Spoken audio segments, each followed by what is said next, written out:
Okay. So, like I said, Iyanla Fix My Life, Iyanla Vanzant. Hopefully, I'm not butchering her name because it's so beautiful. But basically, there was an episode where she had two daughters, and they were sitting down together talking about their father because their father had been in and out of jail due to the fact that he was suffering from a drug addiction.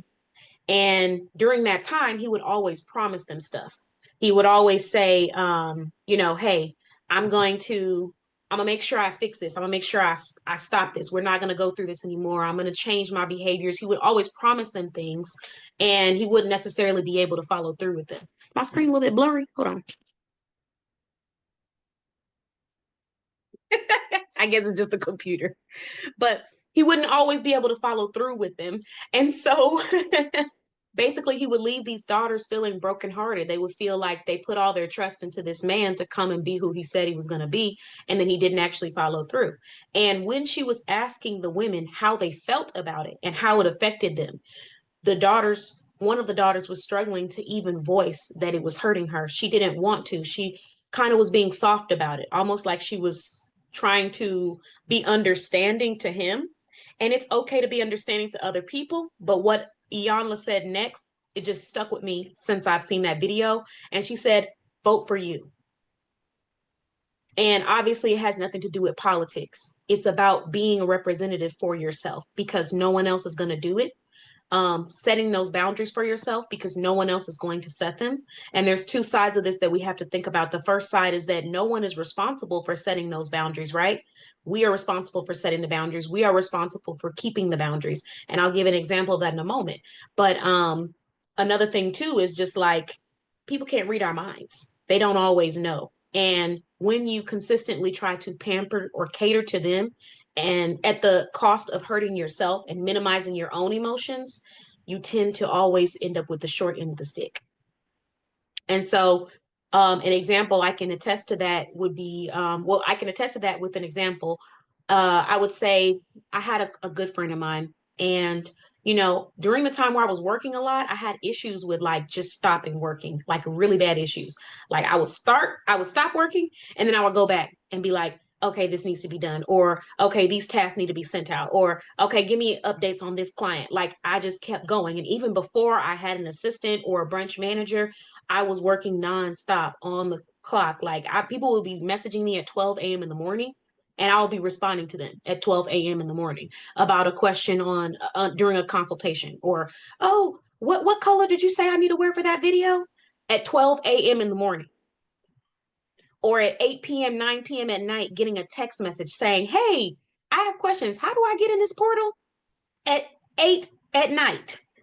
And that's not professional hours. Any work that you go to, any job that you go to, well, a good job that has a work-life balance, you're not supposed to be working way past your shift. If you started early in the morning, you're supposed to leave around 5, 6, 7 is a little bit later, but 8, 9, 10 in the night and you're still going, there needs to be some balance. And so oftentimes, because I did that with my clients, with my peers, with my partners, I ended up translating that into my friendships too.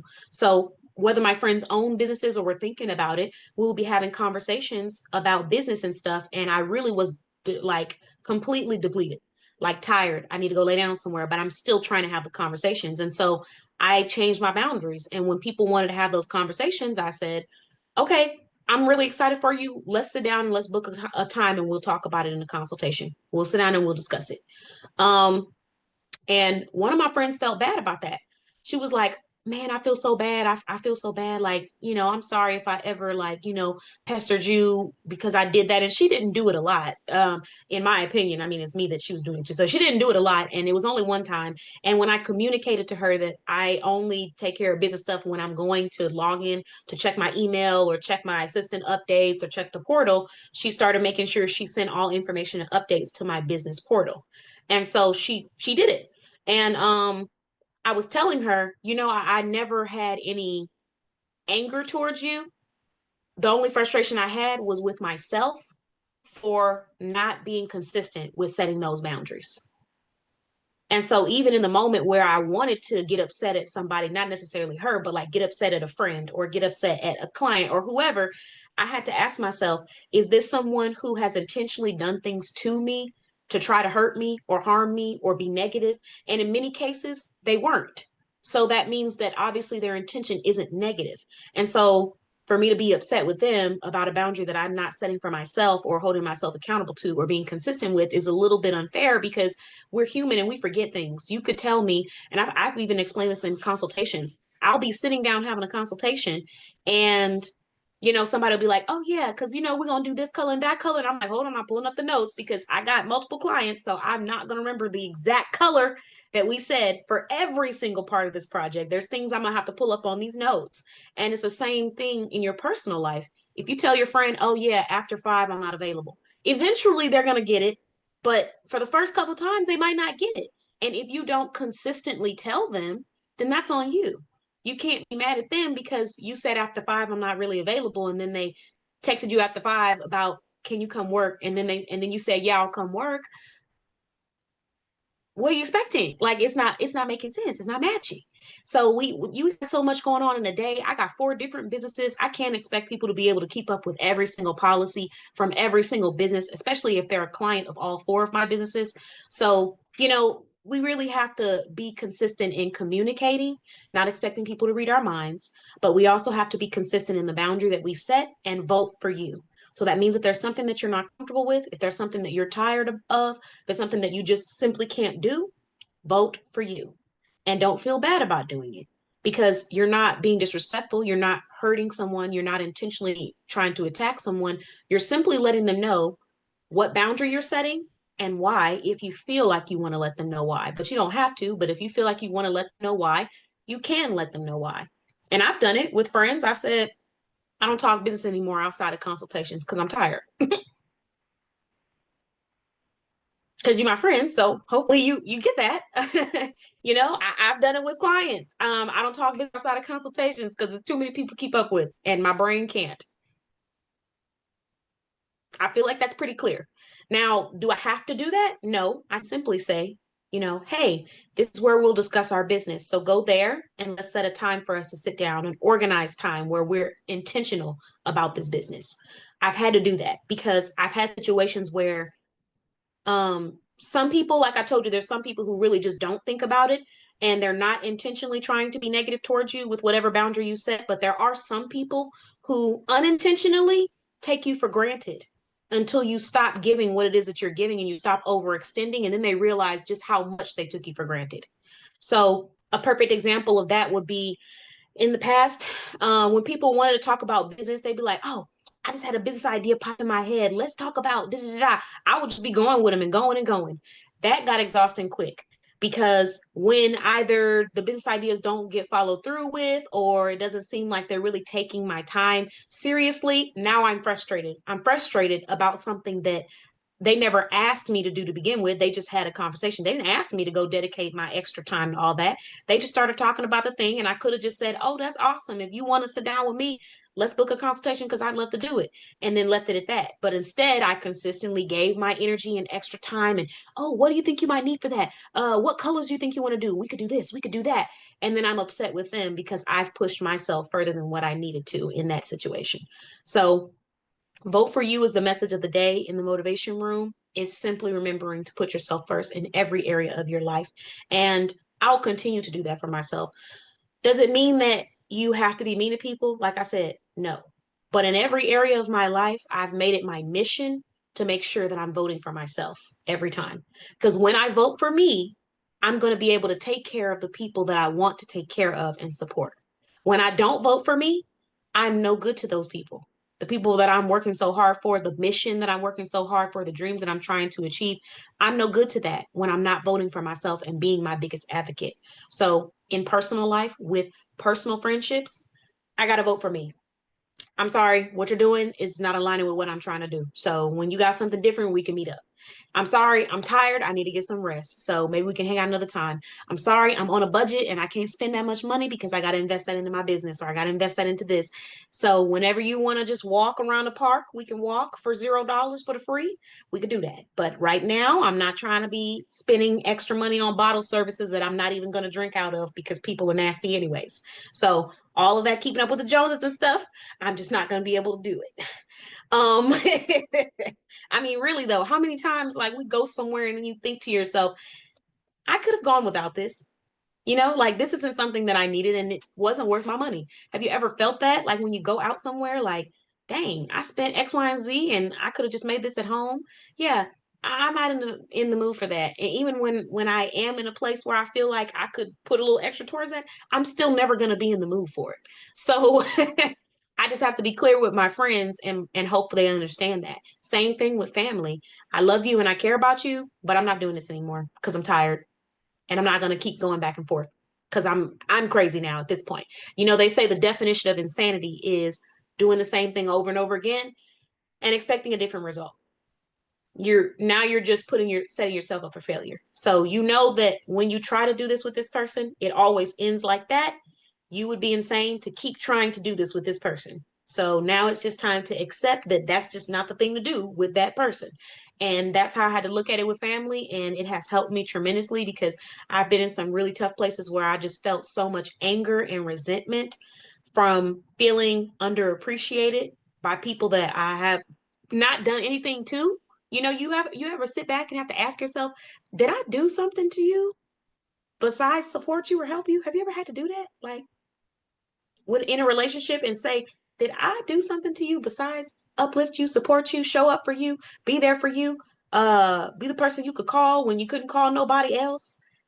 You know, let me look back and recount my steps because I know I'm not perfect, but if I'm recounting my steps and I can't think of no major events where I did something to you, there shouldn't be a reason why I feel like there's a weird energy or like I'm consistently having to sacrifice myself and my needs just so we can have a relationship. Because if that's the case, I don't want the relationship.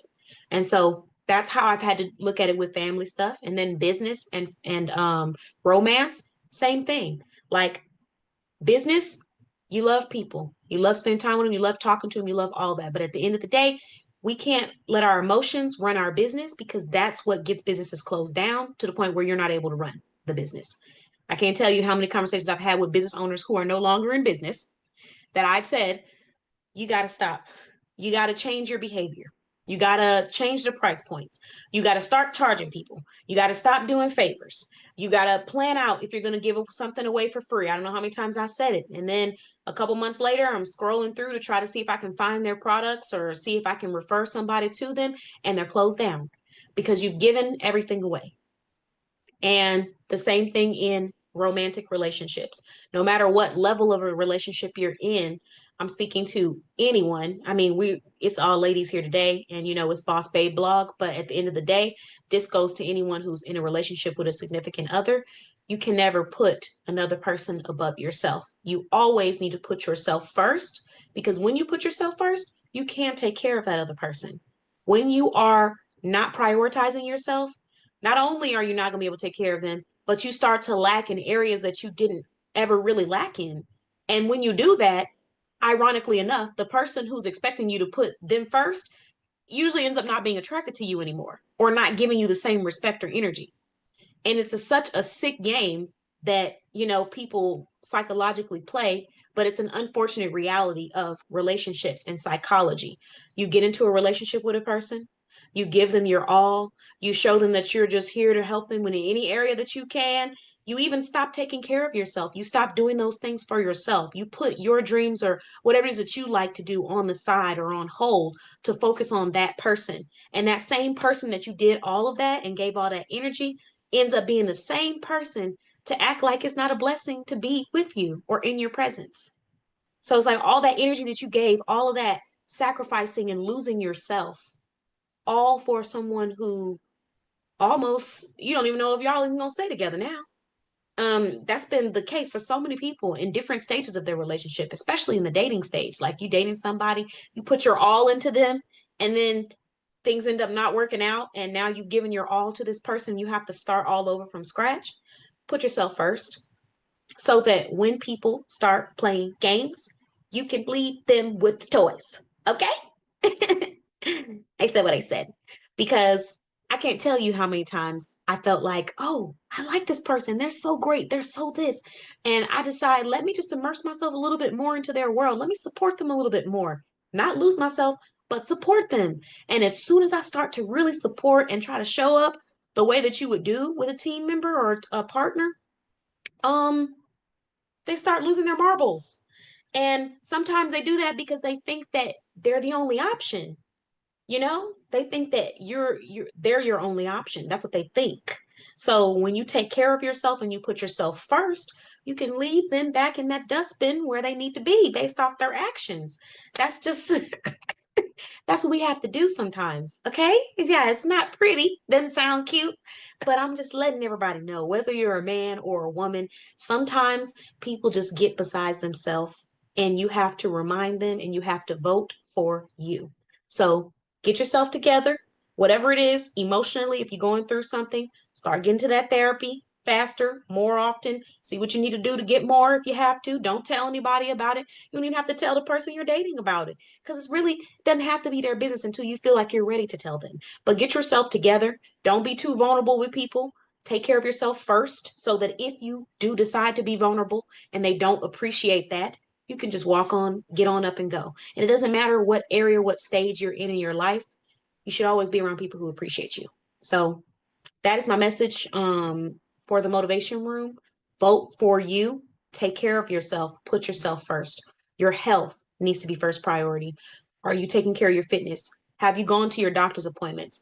Do you have insurance? If you don't have insurance, have you looked into affordable insurance options? If you looked at options and you don't feel like any of that is affordable and you can't pay out of pocket, have you searched up your state to see what options are available? Because depending on your state, there may be insurance options available for you where you don't have to pay a monthly fee. Check those options depending on what kind of checkups you need. Now, for the ladies, they do have stuff for ladies where you can go and get checked up. You do your pap smear and things like that for free. But for the gentlemen, depending on what needs you have, you can also check and see if there's programs that are available. So check what you need to do to take care of yourself. Go to your doctors. If you have a therapist, go to your therapist consistently and treat your health the same way you would treat somebody else's business or somebody else's work. The same way you go to that 9 to 5 and you don't miss it because you know if you keep missing it, you're not going to have it no more. Do that with your life, because that's the reality. Take care of yourself, because if you don't take care of yourself like you value it, you could not have it anymore. So that's the first thing. And once you start to take care of your health, your fitness, you start to do your self-care routines, you start to pamper yourself, you start to spoil yourself, there's a confidence that comes over you that even on the days when you feel low and you feel like you just can't do it or you wonder if you should quit, there's something in you that's not going to let you do that because mentally you're taking care of yourself. So that's the message that I'm sharing on the Motivation Room. And if you would like to become a speaker at the Motivation Room, you can come join us. You can get your ticket online and you can be a speaker at the next 9 events.